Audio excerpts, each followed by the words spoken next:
Hey guys, Mono here. I've been playing a little bit of Battlefield 2042 and you might wonder why. Well, that's honestly what I was asking myself every single round. Is this worth playing? Should I be playing Battlefield 2042?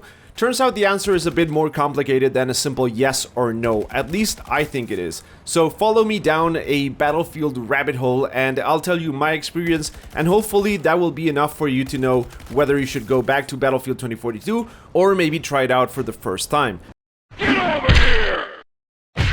Flawless victory. Battlefield 2042 is a bad Battlefield game. That hasn't changed. It's gotten better, but it hasn't gone from bad to good. It's gone from bad to mediocre. So when you see all those videos, all those people touting the game is in a better place, that it's actually good now, I think they're only partially correct. There's fundamental issues with Battlefield 2042 that a good game cannot have. So no, it's not a good game, it's a mediocre game. Good games don't have those foundational flaws that this game has. But before I get on to what those are, let's start with a more positive note.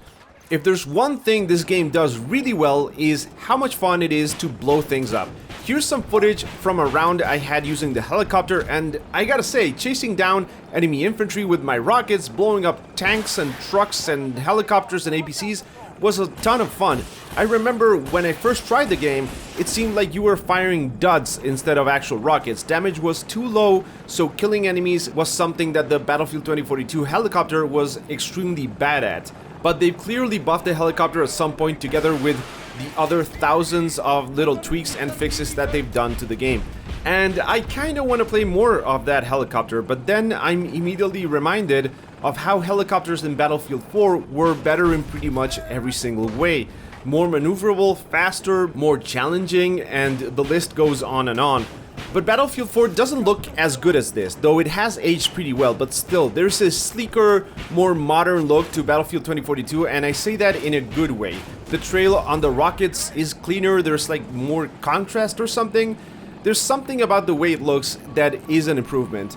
It is clear that Battlefield 2042, however, would have been better if it weren't tied down by that let's make things more accessible mentality, which makes the helicopters easier to control, but then again, you're not fully controlling them because there is so much assistance in keeping you from crashing into the ground that movement feels unnatural and unresponsive, though it is better than it was at launch.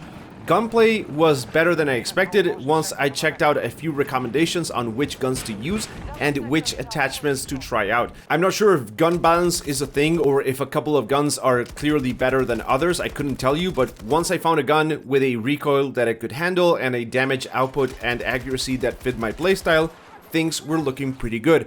And that's something that's actually held me back in my previous attempts of going back to this game, because the times I've tried to find a weapon on my own that I would enjoy, there's just so many different attachments and new weapons that it's gonna take a lot of time, and I'm not really willing to invest the time and get into that phase of finding a good weapon. So I highly recommend you do the same as I did and do a bit of Googling if you're thinking about jumping into the game, so you can find a couple of good recommendations for weapons to try out. But moving on, the new map is actually pretty good. It has elevation differences.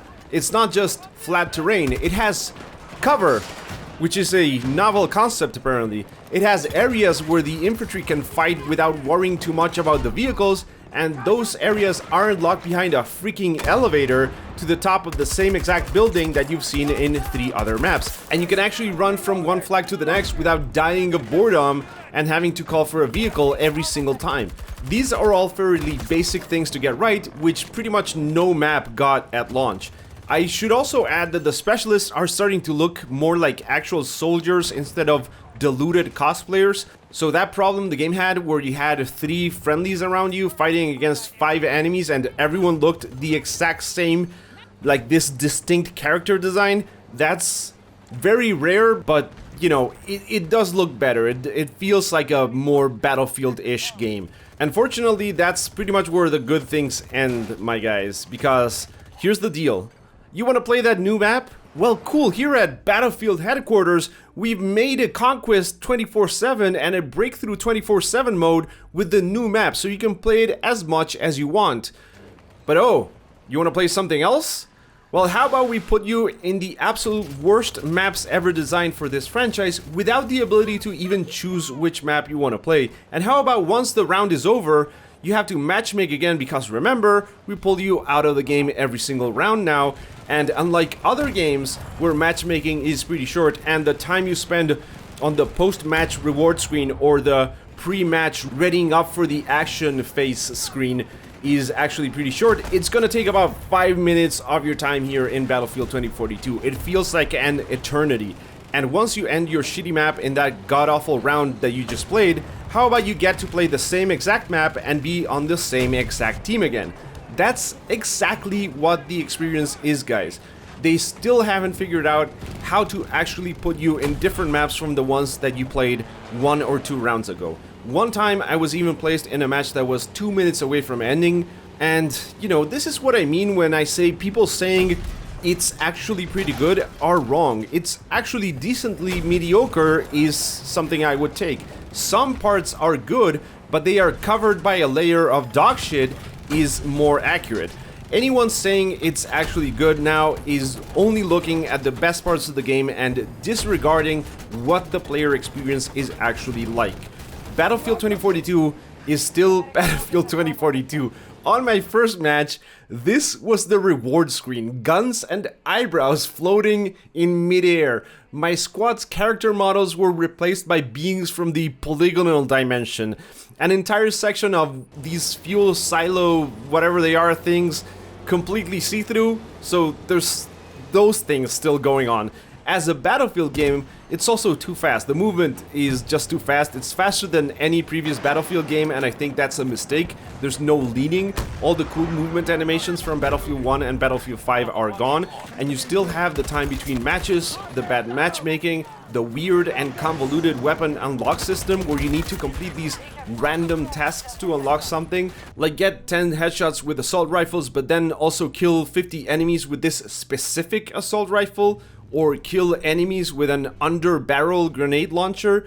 There's no way to see these while you're in a match, so, you know, you pretty much have to write them down before you start a match or something. And actually, if there is a way to see them, it's obscure enough that I wasn't able to find it right away. So before you go on to the comment section saying, oh, there's actually a way to see them, if you can't find them easily, then it's still bad. But all that said, it's still fun because it's still Battlefield. It's the tortured soul, the desecrated body stitched back together like some Frankenstein monster of Battlefield, but it still has that DNA. If anything, these tweaks, these new or reworked maps have just shown how good that core formula really is, that fundamental idea of what a Battlefield game should be. So to sum things up, it's an okay game when you're playing the new or reworked maps. It's still too fast. The 128 player count was never a good idea. The new maps deal with those numbers a bit better, but when you're not playing a new map, it's absolute trash. It's the same it was at launch.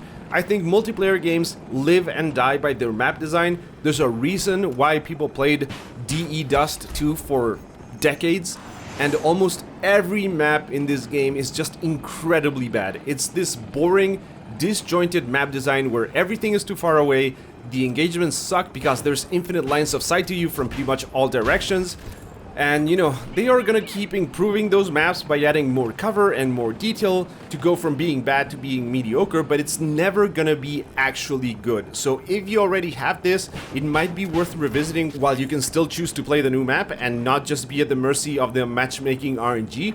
If you don't have it, maybe get it when it's exceedingly cheap in a sale, and only then if you have absolutely nothing else that you actually want to play. As always, guys, thank you for watching. Hope you enjoyed the video. Subscribe for more, and I will catch you in the next one.